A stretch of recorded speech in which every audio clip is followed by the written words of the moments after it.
We're gonna take our time, slow down and design. Yeah.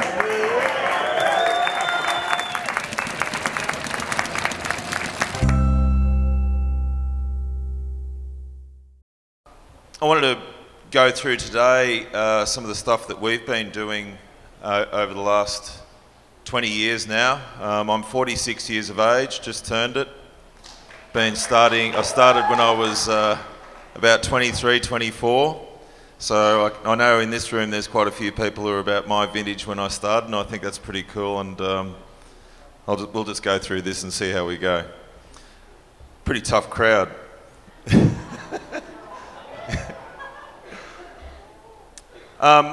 We're from this part of the world, top of the world. There's the vital statistics for you. My family's been there since the 1850s and 60s, and you can read the statistics. 36 degrees of latitude. We get very wild fluctuations in rainfall and in climate. The pattern is no pattern, and that's continuing to emerge. We're getting decreasing chilling hours, increasing heat, increasing cold. Like Bill said to me years ago, it's not global warming, it's global weirding. We have a strong Indigenous history in our part of the world, as everywhere does. And I'd like to acknowledge the Indigenous peoples of Cuba who prepared the palette upon which we're sitting today. So thank you to them and all of those Indigenous people. Always like to acknowledge, as I think it was Robin Francis in her excellent presentation yesterday, acknowledged what what brings you here, and listening to Stuart as well and others. Everyone's got a story that brings them to a place. This young man, John Alexander Doherty, he grew up on a dairy farm just outside of where I live, and his parents swapped that farm for a pub in Bendigo. Good Irish Catholics made a good decision. In 1966, the year before I was born, he won a lottery, and the lottery was a game of bingo that was called conscription. And then he went to Vietnam, and when I was 3 months old, he came home in a box. That was the first turning point in my life, and a lot of other people have had similar sufferances.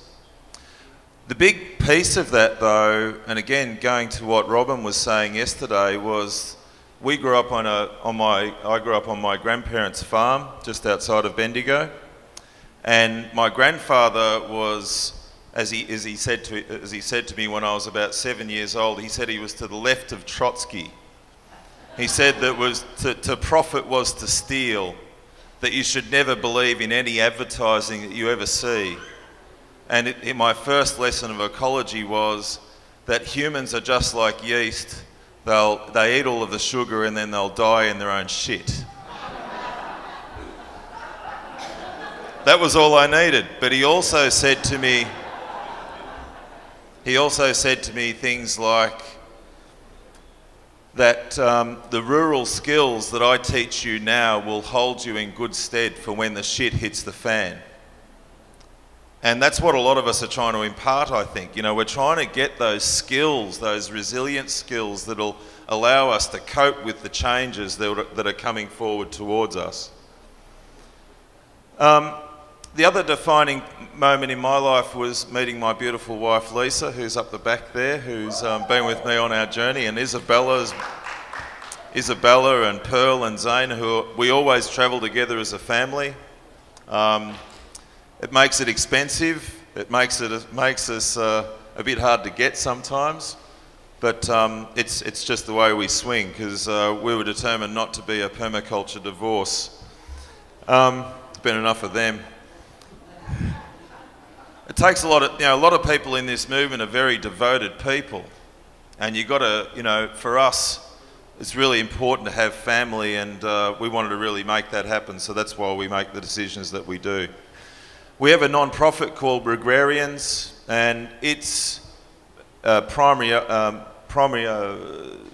purpose is the regenerative enhancement of the biosphere's ecosystem processes. That is our version of care of the earth. It's just a bit wordier. Our secondary objective is to provide the potential for people to be involved in the regenerative economy, not the sustainable economy, the regenerative economy. We've got to move beyond this word sustainable. It's just not good enough. It lacks ambition.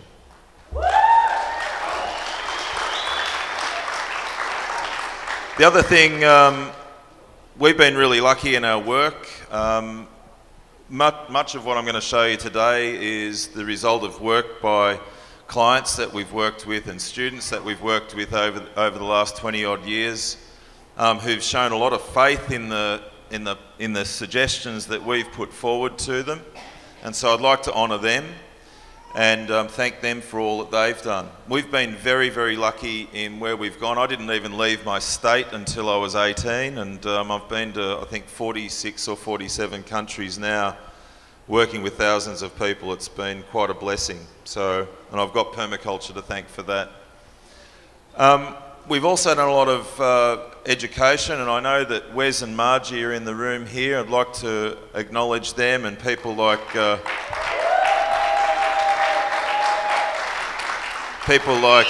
Penny Livingston and Brock Dolman, and they showed a bit of faith in us early on. And you know, the first tour we ever did was a Keyline design course tour in 2007, which we did with our own money, similar like Stuart. We worked for Mars Incorporated for a few years, saved up a bit of coin, and got on our bike. Because we saw this thing that we needed to do, which was to change agriculture, because it's the most damaging enterprise any species has ever been involved with at any time. So we need to do something about it. We've had something like 11 or 12,000 attendees to workshops that we've had organised since then. We're also involved in media now. Now that Isabella's a bit older and not just making home movies, she's also doing film and working with Lisa, who's an actor. And I'll just give you a short clip to something that we're working on right now. Although I think I can go through this, can't I? That looks like a thing. Okay. No, won't work. Don't worry about it. Try it another time. Something else we're working on. Most of you are familiar with this book, I hope. You should be. Well, we're working on another black book, and I'll show you it in a moment. And we're working with this guy. This guy's Andrew Jeeves, and many of us have got on our shirts and admired his drawings. The person who really brought a lot of Bill's ideas to paper and to light. Yeah, we've got in contact with Andrew, and now we're working together on what is called our Regrarians handbook, which is a cut to the chase book on how do you actually make this stuff happen without having to read too much. I like reading, but I like to cut to the chase. We want to build in due diligence into this movement. It's really important. We've got an engineer client of mine a few years ago said to me, you've got to know what you don't know.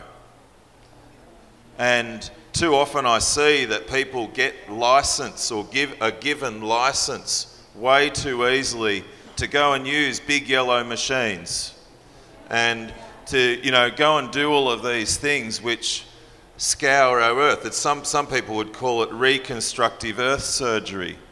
I look at the client, the primary client, Gaia, as being a beautiful woman who should really just be going to the spa and having a bit of gentle hydrotherapy, maybe a little massage. She doesn't actually need plastic surgery, especially not with a big yellow machine. And that's been a really big learning of mine, to know what you don't know and place limits on your activities, because a lot of what you're going to do is going to stay around for a very, very long time. So feedback's important.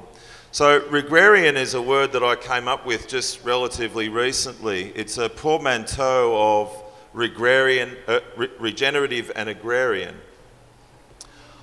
I wanted to move beyond the whole sustainability thing. Permaculturalists seemed a bit too long for me as well. And since my focus has been on agriculture per se, the Zone 3 element, I wanted to have a word that really captured that. I'm not going to dwell too much on what's been going on. Robin talked about it quite eloquently yesterday, and others as well, about all of the problems that we have. And we're in this period called the Anthroposcene. Most of us would know that, but most of us wouldn't realise that the reason for that we've now got a period that's a geological period, is because we're the most potent geological force on the planet now. We have one single project. This was in The Economist in 2011. There's one single project, a mining project, that moves more sediment than all of the rivers in the world. That's potency. So imagine, as Jeff Lawton puts it, as if we turned that negativity into positivity. If we moved from having this project where we're trying to extract all of the time into trying to recreate all the time, it would be amazing. Anyway, I wanted to stop right there with the bad news. Rupert Murdoch, an expatriate, has done a pretty good job of that in the US and elsewhere. We worked on Rupert's old school and planted 50,000 trees and did the Shell oil refinery while we were at it next door. So that might be a bit of paying it forward for some of the, well, let's just say some of the pages that he uses. Peter Donovan and Alan Yeomans are influences to me. Alan Yeomans is P.A. Yeoman's son, middle son. They came up with this chart a few years ago which talked about how could we suck down this carbon dioxide that's in our atmosphere and download it into our soils. And the idea was, as I can't remember who it was yesterday or the day before, going around to say we're at the United Nations. Say I was Bill. Bill always said, if I was emperor, I would, right? I would go to the United Nations and give everybody a bill, an invoice for the carbon dioxide that they've emitted since World War II. Well, if Cuba was to get that, they would only have to increase their soil carbon to 1.68% of the topsoil in order to pay down their carbon emissions for the last 50 or 60 years. Japan would have to do that to the degree of 70%. That is more than a peat soil. Pretty tough. But these are the sorts of things that we've got to get sexy about, right?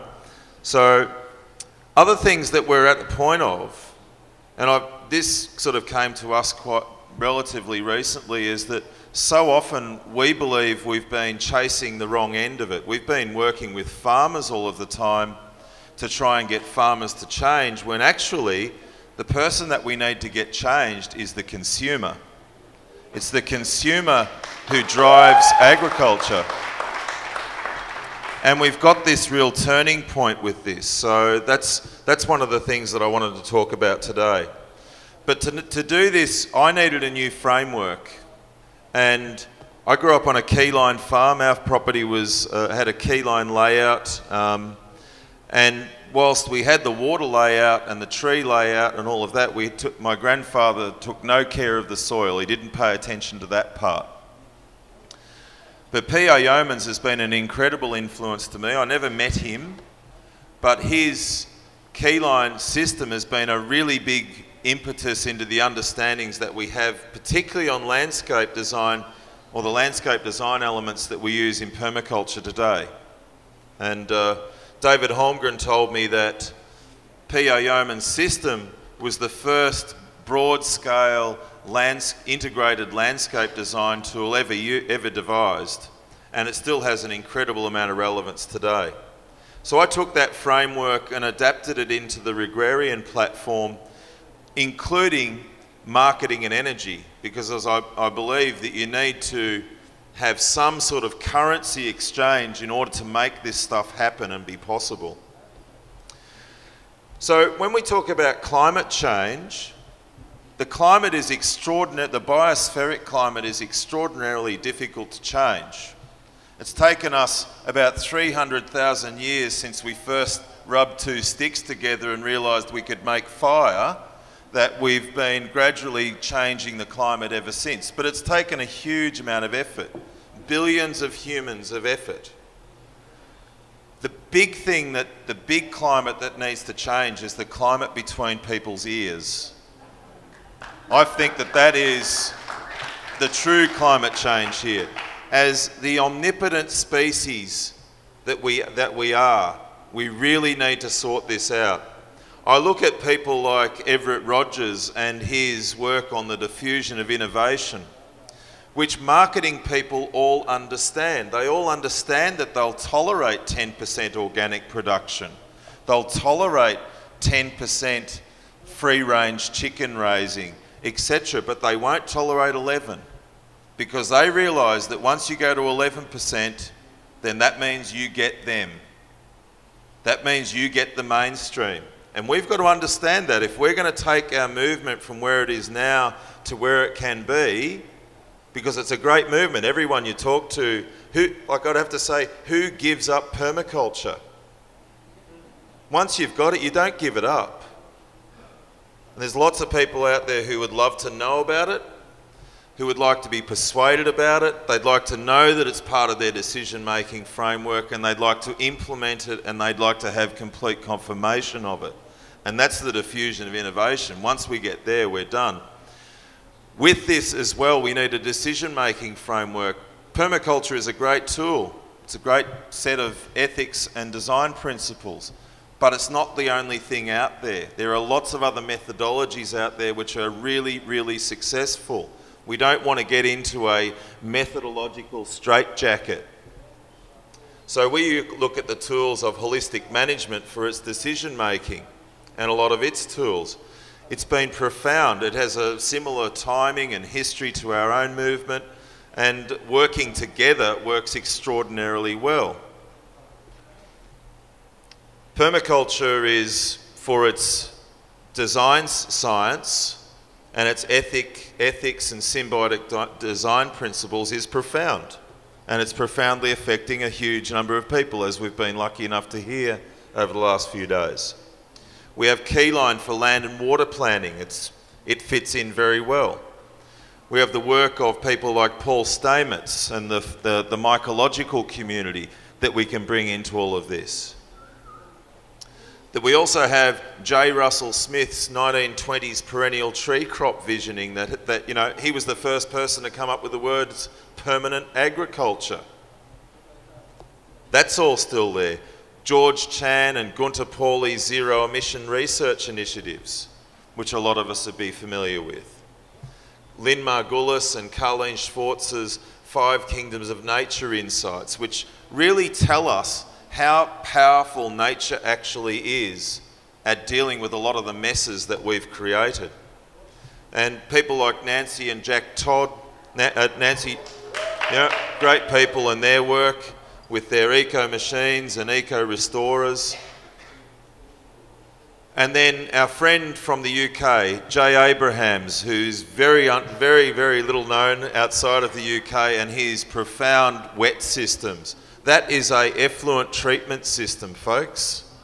There, that's a low entropy wetland. Then we've got people like Colin Seiss, Christine Jones, who was mentioned yesterday, Peter Donovan, Alan Yeomans, the holistic management movement, etc., with the carbon farming movement. People who are working in farming where their primary objective of agriculture is not to produce food and fibre, but to sequester carbon with food and fibre as a byproduct. They are what we call solar economists. Rob Hopkins and the amazing wildfire that is the transition movement, these are things that are coming from permaculture. Bill McDonough and William Brungard and their industrial visions of cradle to cradle, because we've got to look at this stuff. We're we're not going to become Luddites overnight. So our pack of cards is fairly complete. We look at all of these methodologies and play with a full deck of cards. Don't just confine yourself to a box. So I'm sorry, I have to honour Andrew Jeeves. These are some of the chapter headings that we've been working on for our book. So these are his diagrams. He's using digital now, it's not hand-drawn. So geography, if the climate is the rule of the game, then the board game in our sense is the geography. And so for that we use a whole array of tools, and this is where permaculture is particularly strong. We're really great at land planning and land analysis and all of that sort of thing. But getting the real good resources for that is sometimes difficult for us. We use tools like RTK GPS, we use Google Earth. I found this one the other day. I hadn't visited this property for a while and I saw that they'd actually completed it, which was cool. We're also using drones now. Yeah, pretty cool stuff. This is a half-metre contour plan with a high-resolution aerial photo that was produced in 30 minutes of flying over a 200-acre site. Promises to be a really interesting space to go. Google Earth is interesting, and you know, if I was killing people for a living, then I would have access to the best maps in the world. I know, I've been into the military installations and I've seen these maps. They are extraordinary. The resolution, the topography, etc. But because I don't kill people for a living, I don't have ready access to that. Yeah, we've got to change that. Dear oh dear. As I say often, don't get me started. All right, so water is the next part of this order, and the control of water is the control of life, as many of us know. You know, so often people have talked, how many times in Robin Clayfield's wonderful presentation yesterday, thank you Robin, where she extracted out of us this problem of drought and climate insecurity. And drought is a problem with the control of water. We have to be blue before we're green and black. We have to have water before we can have vegetation or currency exchange, and before we can have black profit of all kinds and carbon as a residue. So we have to have control of water. So to do that, we have to understand what we need. So we need to have very critical understandings of needs. Our systems need to be needs-based, not wants-based. And we need to understand that our groundwater levels are declining rapidly. There's massive levels of subsidence all over the world, and it's really not a good Google to go looking at groundwater pollution or groundwater levels. It's a very bad Google. So I believe that the best use of our fossil fuels is plastic pipe. It is an amazing material. It allows us to reticulate this precious fluid of water like we never have before. And it's not always accessible, but where it is amazing in its ability to be able to profoundly adjust the way we can manage our landscapes in this regenerative transition that we're going to have to make. And it's also important to realise that there are many people in the world who don't have any water or don't have much water coming out of the sky. Here in, this was Owen Hablitzel, go to owen@gmail.com, a student of mine, and Jeff Lawton and a number of other people, Alan Savory, who I helped him with this project. He went and did this just after we did the course at Aurelia Ranch that Wes and Margie organised years ago. And this was his first project. He scratched the ground. This land had not grown anything since it grew cotton in the early 1950s. We broke the soil surface with a Keyline plough, and it grew something for the first time in nearly 60 years. because we broke the soil surface. Rain could actually infiltrate, not run off and evaporate like it had before. So we know that we have these profound abilities to create regeneration. In Australia, we use a lot of dams, or ponds as they're called in the US and elsewhere. What we concentrate on trying to do is keep these ponds as small as possible and as high as possible in the landscape, such that we can and use plastic pipe wherever we can to reticulate this precious fluid. We can do this using rainwater. Even if you only get 10 inches of rainfall, that's the equivalent to a 44-gallon drum, a 200-litre rain barrel on every square metre. Now, I challenge anybody here to put a drip irrigation system out on 1 square metre using 200 litres of water in a year. Would you be able to keep it green? Probably. So it's not for the lack of water, it's for the lack of the way we deal with it. And this is public enemy number one. It always has been, and it continues to be. It's the raindrop on bare soil. And it's something that we all need to concentrate on, trying to eliminate this, because it is destroying us. It's a climate change problem. And when those little clay particles settle, they're the lightest, smallest particles, they settle and they cause to cap the soil. And when they cap the soil, with every raindrop that comes, you get an increased amount of terracotta covering the landscape. And that's how landscapes desertify. So access is another important thing. All of you have got one of these, I hope. Still. Yeah. A bit of power.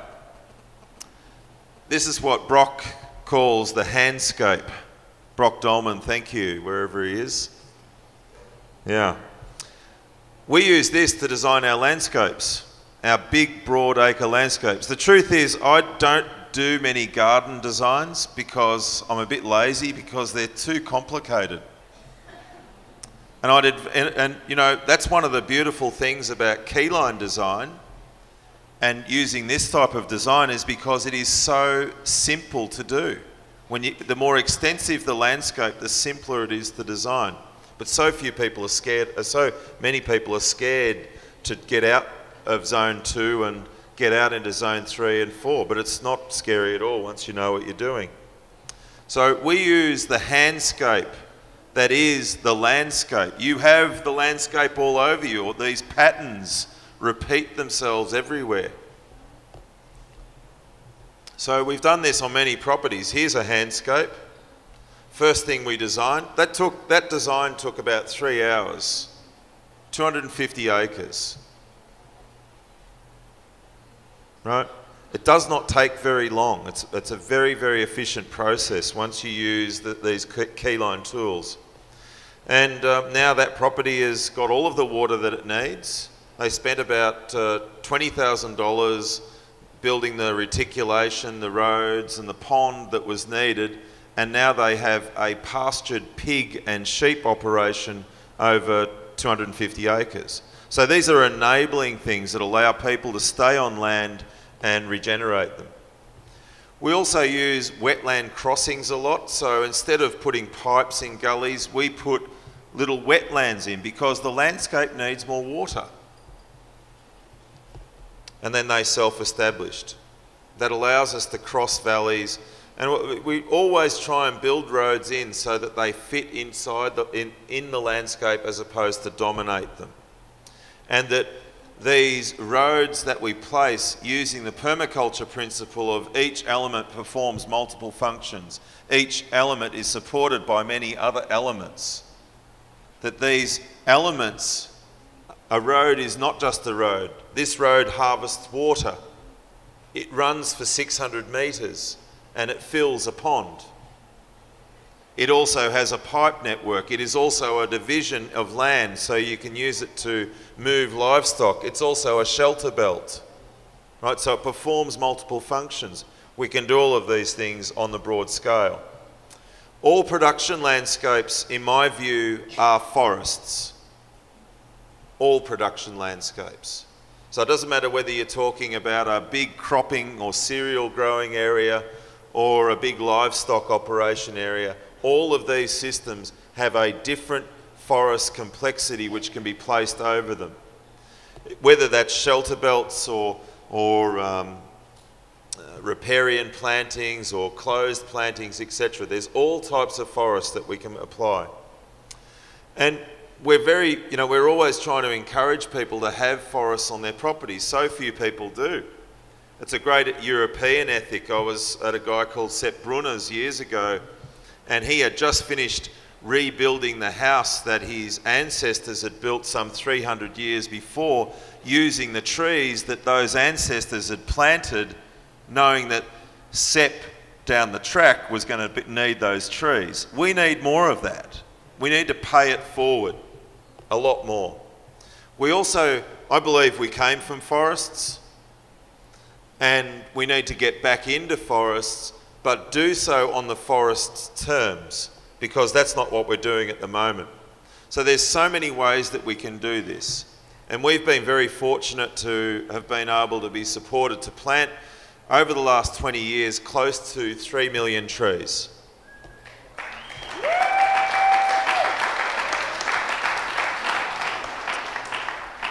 Mark Shepherd, who's not here with us, is a brother of mine in terms of Keyline and Forestry, and I'd like to honour him and his great work and have a look at his book, Restoration Agriculture, which is, again, about the broadacre reboot that we have to do to our planet.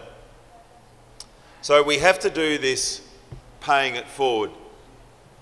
We heard about it yesterday, about planting 10,000 trees. The reason why we can plant so many trees, why I can stand here and say that our business has planted that many, is because we use the tools that allow us to do that. That machine there can plant with 2 people 10,000 trees a day, right? So, using just a little 20 horsepower tractor, which could be run on biodiesel or veggie oil, it's not difficult. We have this amazing technology to be able to do it. And this machine is a recycled vegetable planter, right? $300. It's all it costs, and it can plant 10,000 trees a day. So it's not as if we can't do this stuff, all right? So, buildings. I think it was William McDonough, who said that if we're so smart, why did it take us 5,000 years to put wheels on luggage? Well, the same could be asked, why did it take us so long to put buildings on wheels? And this comes back to some of Bill's teachings around the difference between regenerative infrastructure and degenerative infrastructure. And this, how do we massage it so that new forms of agriculture are less capital intensive, because it is at a really difficult point of entry for people to have agricultural systems which are best practice is also debt ridden. So people like Joel Salatin and others are really pushing the envelope on that, and we're working very closely with them. These are dairies. The dairy at the bottom here is a 500 head dairy that gets moved with the herd. So we take the cows we take the dairy to the cows, not the herd to the dairy. And so it fits in with a grazing plan, so we don't concentrate the manure. We're dealing with the causes, people, not the effects. And humans are tremendously good at dealing with effects, but really appalling at looking in the mirror and dealing with causes. So we can do this. Anybody here can go and get a bit of scrap and run some of these enterprises from scratch, so to speak. Excuse the pun. I just thought of that pun. Right? So, just going to a landfill or whatever, you can start to develop these movable infrastructure items which will allow people to have these programs. Temple Grandin is an autistic woman who many of you will be aware of, and many of her insights really inform us as far as ethical treatment of animals and ethical understandings and husbandry options that in past we haven't been so good at, and I'd invite anybody to look at them. We're also working with a lot of people now who are trying to overcome the problem. We talked about Hawaii, I think it was Hunter the day before yesterday. I mean, Hawaii doesn't not have any livestock processing facilities for cattle. So they have the ridiculous situation of being a place where cattle are produced and then they are slaughtered on the mainland and then the carcasses come back. I mean, how insane is that? Not only is it diabolically inhumane for the animals, but it's just diabolical in terms of the utilisation of that resource, and you've probably got unemployed people. We work with a guy called Mike Callicrate who's in Kansas. He and a number of people are working with mobile processing units. So actually, again, bringing the slaughterhouse, the abattoir, to the farm, allowing us also the potential that the only thing that we export off the farm is sunlight. We leave the minerals, the bones, the viscera, the skin, the head, all of those things stay on the farm, and they can be put through biofertilizer processes. The phosphorus can be recaptured and it can be put back on that farm so that we don't have this continual extraction process. But it has to happen with an economic engine. These are things that can happen. Mobile poultry processing facilities also allow this, so that, animals can be dealt with humanely on the lands that they've come from. We're very interested in recycled housing, and it's only until we get crisis, and Trish, I think, was pointing out, Trish Allen, a good friend of ours as well, was pointing out about Christchurch and how they built a whole shopping centre out of containers. There are a lot of containers getting around and they are very, very cheap. We also applaud the tiny house movement. One of the big reasons for that is because it gets kids outside again. If your house is too small, then they won't be in there. And that's a really big resiliency factor here, guys. What we're doing is we're building these mega houses and giving every kid a bedroom, every kid a bathroom, every kid a TV. And then we wonder why we've got a society that's not resilient and not skilled. I was never allowed inside until I came in to be fed or had to go to bed or be washed. That was it. Don't come in my house. So of course I'm quite a resilient person as a result.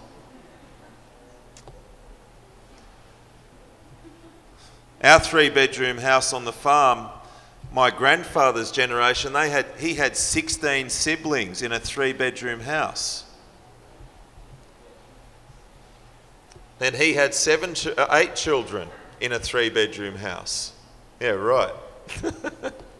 That's called stacking, I think, in permaculture. So fencing is another thing that a lot of livestock managers, people have spent an enormous amount of time. I was working in Mexico years ago and a farmer came up to me and said, gee, when I was a child we didn't have so many rocks. Why are we growing so many rocks? I said to him, where's all of your soil gone? Yeah, that's this sort of thing is a phenomena wherever people have gone and taken livestock and they've established these sedentary patterns of livestock management, which have caused overgrazing and have caused soil erosion, and millimetre by millimetre, it all disappears and exposes the stratas that are below. And so of course they have big families and every child that is child labour to go and pick up all the rocks and make fences. Yeah. Now we have this stuff called electric fencing. This fence here, I wish my grandfather had been able to see it, because he built the Fort Knox of pig fencing. I mean, imagine going back in time 100 years ago, 50 years ago, and suggesting to someone that you could keep 100 pigs behind one wire that was only a foot high off the ground. They would think you are completely insane. Yeah. Or that you've got 5,000 cattle held in complete suspension by one wire. So now with these tools, we can mimic biology and the biological processes of continuous migratory movement of animals and have these amazing results come forward. We can even do it with chickens. This is one of my old clients' properties at Taranaki Farm. And they've done a fantastic job in assembling all of these systems. So they follow their cattle with their chicken flock. So they've got 1,000 chickens moving every 3 days on fresh pasture. So the fencing is easy. Yeomans said, P.A. Yeomans said that the only fence that most farmers get right is the boundary fence. It's probably the same for a lot of us. But when we know where to put these things, it's pretty easy. And it is easy. The only things that we need to fence are our boundaries, our buildings, our flow lines, where our water flows, and our roads if we're using them for moving livestock or whatever else. It's very, very simple and very low cost. So soils are life, but life may die. Yeomans again. And why soils is low down on the scale of permanence is because soils are very easily destroyed, but they're also, fortunately, thank goodness, so very easily created. And so with grasslands in particular, which form a lot of the landscapes that we're managing as humans, grasslands are the fastest ways to sequester carbon. Again, supported by what Robin was talking about yesterday. Now, Christine Jones, Dr. Christine Jones, she came up with the 5 essential ingredients for soil formation. I believe everybody should understand this from kindergarten. They are: 1, we need sun, air and water. And access to all of these. That's pretty straightforward. Yep. We need biologically available minerals. We need living things in the soil. Thank you, Elaine. We need living things on the soil. And we also need mosaic disturbance regimes. We need to have things regenerate. We need to have some disturbance. Don't be afraid of disturbance, people. And with that also comes the whole notion that we need to capture a lot of the flows that are coming through our system. And people like Paul Stamets and my dear friends Eugenio Gras and Jairo Estrepo of Mas Humus, great name, in Latin America are doing that as well as anybody. I'm going to have to jazz through because I've been given the wind-up. So, marketing is also very important. And in the time that it's taken us to have this chat today, anybody here would have to, who in Cuba at least, would have to go into a hotel to set up a website. But you could set up an online shop. It's very simple. We also have, with the smartphone revolution, the ability to take currency off people like we've never been able to before. So people can connect with we can connect consumers to farmers, to producers, so much easier than what we could before. And if we don't want to do it, then get your children to do it. Because they love commerce, they love turning it. But as I say, make sure you organise your terms. The other piece in all of this is our social media.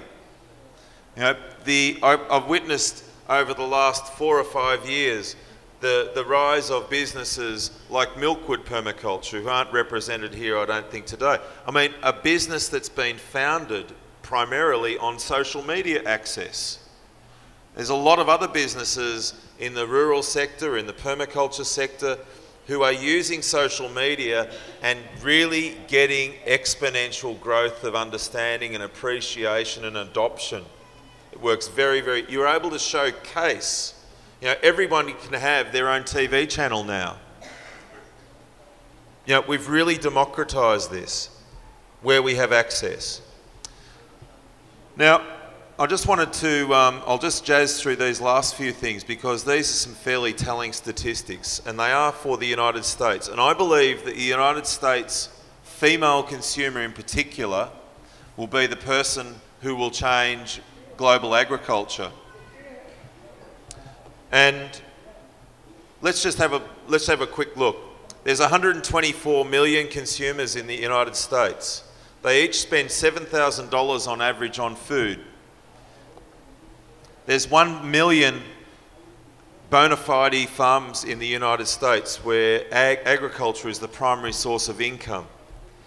Our localization conclusion is that if the average food spend of each one of those consumers went to a farmer, one of those million farmers, then that would equal nearly $400,000 worth of income for each farmer. You need to work this out for every watershed. How much of a financial bleed does your watershed have when it comes to food? Every watershed has more or less an aggregation of humans in an urban setting, and then it has a rural setting that needs to be connected too. So we need to understand these economics so that we can start to look at ways that we can support farmers regenerating their landscapes, provide better food, get better food access, you know, have young people see agriculture as a viable profession. You know, have a whole range of nutrient cycling engines that are profitable and possible so we can capture. Have it so that farmers actually get respected for the work and risk that they put on the line for every one of us on every day.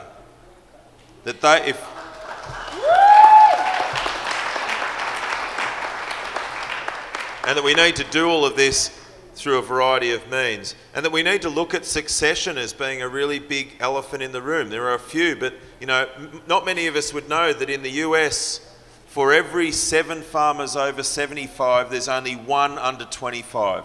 That is, if I was a livestock manager and I had a farm that ran that way, where I had all of my stock was that old, I would not be in business for very long. And that's going to be a really big problem. 40 or 50% of the farms in the US and Australia and other places in the next 10 years will turn over in their ownership. Who's going to buy the farm? Who can afford the farm? We've got clients whose families have bought their farm 5 times because they haven't sorted the succession thing out. Really big issue, people. And thanks to the Permaculture Credit Union, people who are actually able to create the conditions to support a capital to getting to people to get these things going. Now I'm going to just flip through some of the stuff I had because I wanted to get to energy and just close up. So energy is at the bottom here because the photon of sunlight, which drives everything that we're doing here, is the most fleeting thing that we have. It's here and gone in a blink, less than a blink. We can't even capture it, that's that quick. And you know, for me, everything that we should be doing from when we leave here should be promoting photosynthesis to persist over the longest period that we can. When we listened to Jerome yesterday talking about his systems, you know, really challenging high altitude systems, and he's photosynthesizing over a very long period where everybody else around him is just covered in white. You know, we've got people in deserts who are doing it. All these people who are trying their darndest to get green growing all the time over the longest period. So we need to take that stock of Jared Diamond, that societies that are best equipped to survive are those that are prepared for change. And that's a really big thing that the permaculture movement has to offer. Resilience, and resilience thinking through being strategic, pragmatic and incremental. Very key processes. Thank you, Albert, for your book. and for your insights over a couple of days ago. I think it seems, I can't keep track on how many days we've been here. But the biochar solution is a really big piece of this, as there are many. The forest solution, the fact that we have technologies where we can use the biomass that we capture to be able to get over this little blip that's called the oil age. And that we can create whole economies that are built on rebooting and getting the download. All right, so you've got your shopping trolley. Which way are you going to go? Are you going to go down the alley of nothingness, of empty calories, of no people, of no future? Or are you going to go past these smiling assassins who've lovingly grafted food for us, nourishment, and we want to give them every dollar that we can? So that's the future we want to see, people. And we know it's possible in permaculture. We have the track record. And so what else can I say? Thank you very much.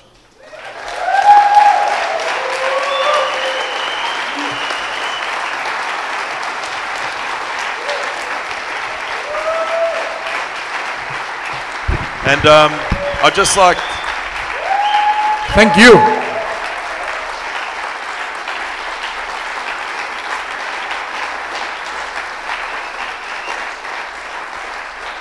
I'd just like to acknowledge our host for the last few days, or last week or so, Maria and Ignaga and his wife Alicia.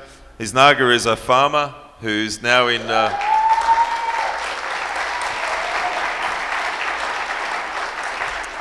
And I took this photo the other day of the rainbow that we see Cuba being. And we'd really like to thank you for having us here, Roberto, and all of your team. Thank you so very much. And see you in the UK.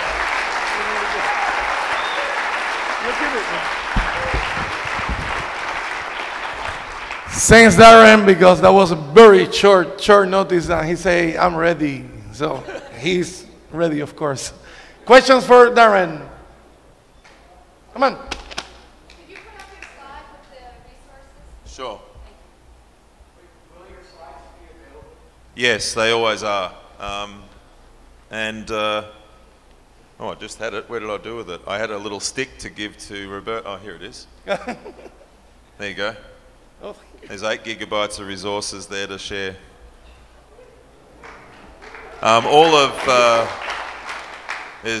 of Mus Humus's slideshows, all of their stuff on how to make all your biofertilizers, spreadsheets on how to make farming economies, etc. There's a lot of stuff there. So happy fun.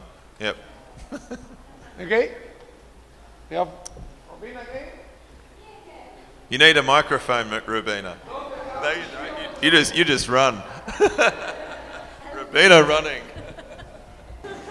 So I know the answer to this myself because I co-work with Darren sometimes, but I just want to ask you what would you advise to this young dynamic permaculture people in the audience who want to make the leap from the little urban postage stamp into zone 3, 4 learning so they could get working on some of the scale? Well, there's a thing called woofing. And I'd also, the woofing movement is a really strong one around willing workers on organic farms, and there's a lot of people who go around doing that. There's also, you can also do internships with people, particularly those where you get paid. I'm a big promoter of that idea as opposed to paying for internships, mainly because I believe that if an enterprise is worth working for, then it should be actually profitable and be able to pay you and honour you for your work or have an experience. And that's something we really got to show up in permaculture, is that ability, I believe. But otherwise, the holistic management movement is one, particularly if people want to get involved in livestock management and decision making. especially financial decision making, then the holistic management movement has a tremendous amount to offer. And they're placed all over the world. They're launching soon through the Savoury Institute the Savoury Hubs concept, so a lot of people should be able to look out for that. But otherwise, just go and find someone and who is a producer, because there's plenty of them around still, fortunately, and see if you can help them. A lot of these people are getting older, they're getting greyer, and they wouldn't mind a hand, and they have a lot of embodied knowledge that they'd love to be able to pass on to somebody, and you don't know where that'll take you. So there's lots of different ways. Yeah, I could obviously go on, Ramona, but yeah, at the moment. Thank you. Thank you, Darren. I have a question regarding the machine that plants that machine that plants so many trees in a day. How will that, because in the tropics you cannot plant monocultures. No. Okay. I don't plant monocultures either, and we weren't in that case. Okay, will that plant diversity? Absolutely. Yeah. Nurseries. When we work with nurseries, I'll go back. The land care movement in Australia, which I'd like to honour here as well, because it's come a long way and has grown out of permaculture. The Salt Action Group, which was started by Terry White and Bill Mollison in Maryborough, gave us this movement that nearly every farmer in Australia is a member of. It's a pretty profound thing. So, the land care. Yeah. Now with that came a whole range of nurseries, because it was very, the whole movement of land care was very tree focused, revegetating our lands. And so, with that came the development of nurseries which were very efficient at producing huge numbers of trees for very low cost per unit. And what they also became very familiar with was growing a very wide range of species. And many of those species that go into land care plantings, or in our case our permaculture style plantings, are mostly polycultures. So it's just a matter of, it's literally a matter of just getting the seedlings ready that you are going to plant in the sequence that you are going to plant. So you go legume, non-legume, or whatever matrix that you can go and do. I use this thing called a pot and cook kit, which is also known as a planting spear. You can plant about 3,000 trees a day with it. You literally stab it into the ground, and you push a little lever down, which has got a little opening at the bottom. And as you push that down, it's got the tree placed at the bottom, and then you stick it in and lift it out, and the tree's left behind. And you have, you're like a new version of a cowboy. You've got a, instead of carrying bullets, you're carrying trees. You're carrying 80 trees on each side, 80 bullets, right? And you set up your cartridge, your magazine, with the trees in the order that you're going to plant them. So again, it's this, the great thing about permaculture is thinking, isn't it? And just saying, all right, well, how am I going to crack this code? And the code I'm going to crack today is, how am I going to plant as many trees in as quick a time as possible and give me as effective an outcome as possible and not create a monoculture and mimic nature? That's how you do it. Use the tools and technology to allow us to do it. Yeah. Yes, sir. Is this on? It is. Yeah. Just hold it. Really wonderful talk and wonderful work. Congratulations. And I want to get back to carbon briefly, because you touched on the liquid carbon pathway with Christine Jones, and I talk about that too. And I think a lot of people don't understand how dynamic that is, that we're exuding liquid sunshine, liquid carbon, with living systems in a two-way symbiotic back-scratching arrangement. So, talk to us. I like that. I'll use that if I remember it. The two-way back-scratching. We've had a bit of that. We've had a few of those the last couple of days. Yeah, well, the big difference between basically there's two types of carbon that plants produce. There's a short chain carbon, which is what we get in leaves and residues, and we also get from manure once it passes through an animal. That's called, in the carbon scene, that's called short chain carbon. It's also called labile carbon, so it doesn't last for very long. Much of it's broken down by fungi and other aerobic organisms, and is basically oxidised back into the atmosphere. And that's a natural process. The other process is what happens with so-called long-chain carbons, which are these exudates. So when a plant photosynthesises, it produces polysaccharides, which are then exuded out the root system in a liquid form, and then primarily to feed the mycorrhizal fungi network, which is in the soil, which then give sort of like, I'm going to shake Scott's hand because he should be shaking. You know, Scott's a fun guy, and and I'm a grass, or I'm a plant, and I'm scratching his back and he's scratching. He's got all of this bag of minerals, and I'm giving him sugar in return. Good sugar too, because he likes good sugar. And you know, that's the exchange, and then that goes out into the soil, and because it's in the liquid form, it's so easily biologically engaged. Very good, thank you, my friend John. And allowed to turn into humus quite quickly. And it's often done at depth, where a lot of the processes are without air, or with a little bit of air, so they're anaerobic processes. There's a lot of focus on aerobic everything, but we've got to realise there's actually anaerobic processes as well, which are important to realise.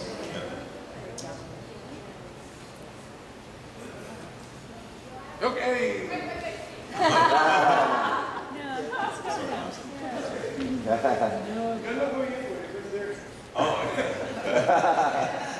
It's about that American woman thing, you know, the person who's been changed things. Just hold that up a bit closer, please. Okay, the American woman you were speaking about. I'm thinking maybe because she's a mother and she's clever and she manages the pocketbook. Is that it? Well, also that there's so many of her, and that women in the world, and we all need to acknowledge them, women in the world carry this can. And when the shit hits the fan, it's usually them that are picking up the pieces, right? And they have the primary motivation to keep all of us children, when we're children, fed, and to keep us emotionally supported, and all of the other things that women do along with everything else that they do. And this movement of permaculture, I'm so proud is so filled with great women. I think they should be acknowledged. Thank you.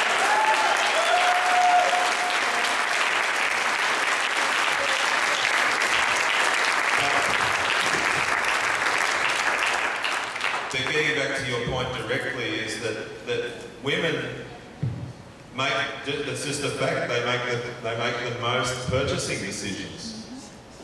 I know in Australia, 85% of farms are managed, the financial aspects of farms are managed by women. In most households, women make most of the food purchasing decisions. They make those decisions. So if we're going to change the most powerful agricultural country in the world, whose influence is so vast, I mean, we're talking about, when I landed here, I went to get internet at the Cohiba. Yep, I went to there and ConAgra were there. There's a ConAgra conference. I said to a few friends, I think what we should do is actually migrate the Permaculture conference to that hotel so that we can have a bit of a talk to ConAgra. Yeah. In the other side of this hotel, there was like agroecology and agricultural and cooperativism. Yeah. I think this is a place for those things. Yeah. Yeah. So it's just a numbers game to me. Yep. If we're going to get the influence, then we need to go to the heart of it. I know that there is a lot of women in permaculture. My advice is contact Paulina Chaverri from Costa Rica. She's organizing like spatial dynamics for the convergence on women in permaculture, maybe something very big can come from there. Just look for her and see what happens. Thank you. Good enough? Is there any more? Una más. Una más? Oh, good on. Gracias. Thank you very much, Darren. And thank you for encouraging us to continue to hybridize and bring in parallel and complementary movements thought. I also want to thank you for highlighting the potential in our agricultural economy. My name is Keith. I come from Vermont, in the United States, which leads the nation in a sustainable agriculture economy. And one of the biggest challenges we face also is land succession, and I appreciate you also bringing that up. One thing I want to just comment about that we've emerged as a strategy is a wide variety, including rent-to-own and other means of access without capital for young and beginning farmers. But the life lease, which speaks to your the embodied wisdom that you mentioned, which is farmland that's for sale, on which the farmer remains until their life is done. And it totally prevents and prohibits any development interests from being able to purchase the farms, and allows young farmers to get on farmland at an incredibly lower cost and have mentorship and orientation to a very specific point of place on the earth and its history. So I hope that we can all kind of take some inspiration from being part of the agricultural economy, and especially bringing in a legacy of intergenerational management to our farms, even as they continue to change hands. So, gracias. Thank you. Okay. You want to tell Darren to sit because you're part of the panel? Kari?